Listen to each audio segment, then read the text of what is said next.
खबर है तव्हां घोटकीअ में शेयर कयूं पिया नज़र त घोटकीअ में कश्मीरियुनि सां यकजहतीअ जे इज़हार लाइ रैली कढी वई आहे। सॼे मुल्क जीअं घोटकीअ में बि ज़िले इंतज़ामिया ऐं सियासी समाजी तंज़ीमुनि पारां कश्मीरी भाइरनि सां यकजहतीअ जे इज़हार लाइ government boys primary school main Urdu ऐं सिंधी स्कूल घोटकीअ खां रैली कढी वई, जंहिंजी अॻवानी DO एजुकेशन अहमददीन मीरानी कई आहे। रैलीअ में शरीक थींदड़ माण्हुनि ऐं स्कूली शागिर्दनि बैनर ऐं प्ले कार्ड खणी कश्मीर थींदो पाकिस्तान पाकिस्तान ज़िंदाबाद जा नारा लगाया आहिनि।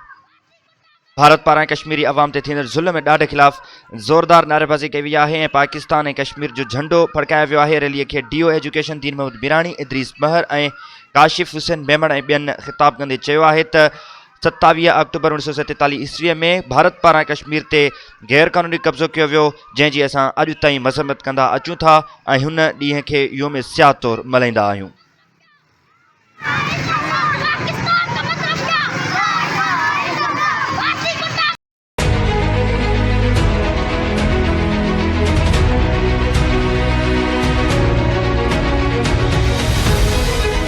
असीं वेंदासीं उते जिते जी हर ख़बर ख़ामोश थी वेंदी आहे ऐं ॾेखारींदासीं उहो जेको तव्हांजी नज़रुनि खां रहे थो ओझल। पहुचंदासीं असां सिंध सूबे जी हर कुंड कुड़छ में, पहुचाईंदासीं अवां जो आवाज़ आला ऐवाननि ताईं। जेकॾहिं अवां बि अवाम जो सहारो अख़बार ऐं वेब टीवीअ जो हिसो बणजणु चाहियो था त राब्तो करियो 0305 3155 608।